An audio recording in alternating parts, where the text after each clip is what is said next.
Hello, I hope you've enjoyed the previous presentation. And this is mine regarding the creation of some meadows within the campus grounds at Nottingham Trent University, which was led by myself and some other students within the Conservation Society. First, a quick site introduction.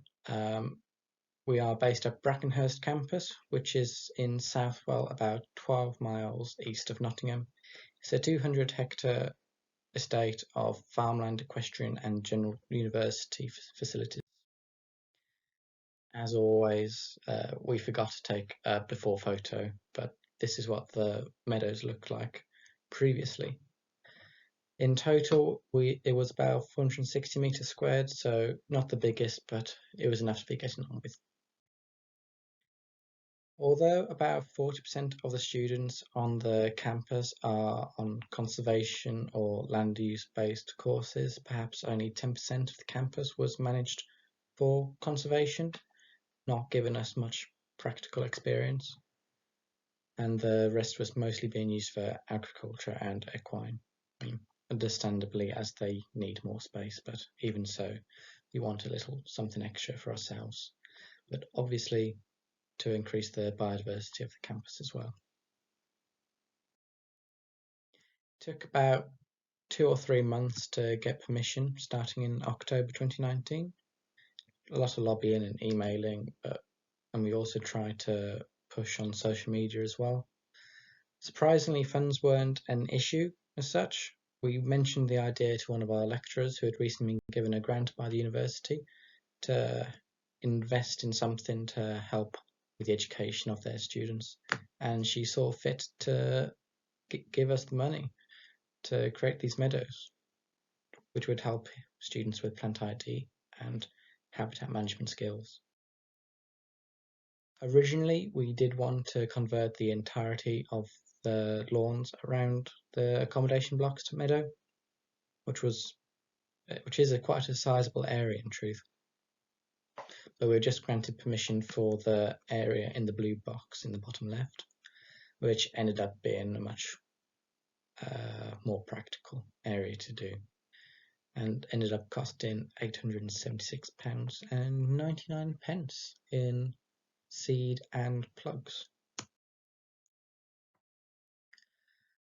Now, we started the groundwork in about February 2020, where we started turning the soil over to help reduce the competition in grasses and also have some bare ground to sow the seeds into. However, come March, COVID happened and everything had to stop, and the Conservation Society couldn't hold any more work parties. However, we couldn't just leave it in that state, so myself and one or two others stayed behind to finish it off. And we ended up finishing up about April. No. Yeah, late March, early April.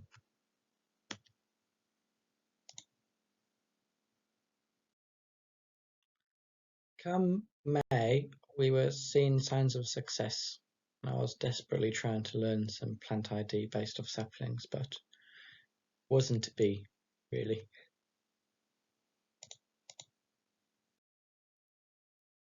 And then come June, we were starting to have a proper meadow with quite a decent amount of species in there. Unfortunately, I never saw it this summer, but my friends took plenty of photos for me. Moving on to the summer of 2021, so last year, seeds had dispersed and we had a much greater amount of wildflowers.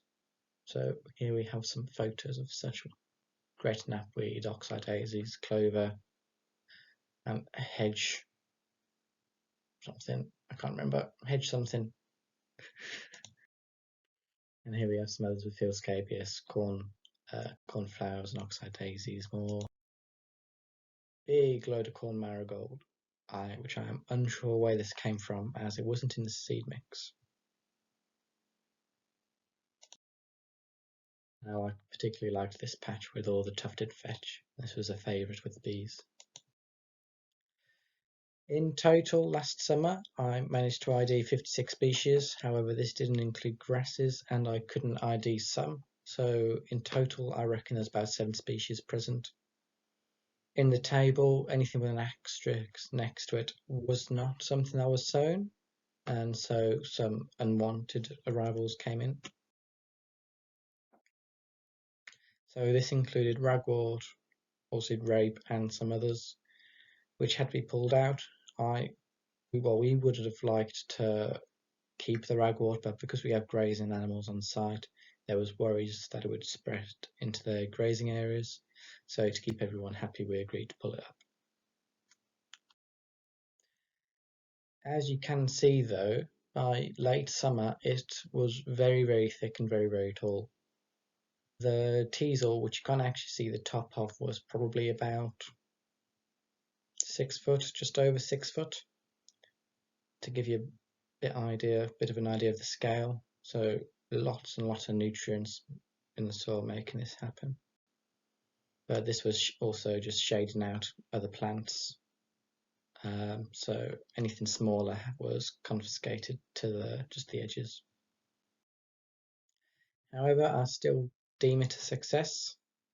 We had a clear increased abundance of insects, which the house martin colony would then feed on, and it also became a favourite stomping ground of the campus cat. Which pros and cons. In terms of management, it is cut each late March, early April with a cut and collect system.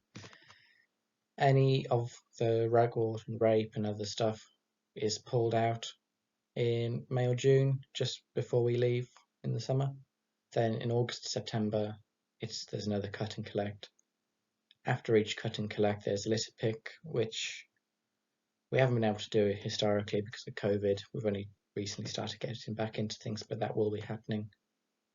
It hasn't always gone on to plan due to some poor communication on both parts, where people have forgotten to mow, so it's been mowed late and etc. Things like that. So communication skills need to be worked on. Looking forward, as of a week ago, we've been granted permission to extend the meadows to the entire accommodation blocks, which is great news.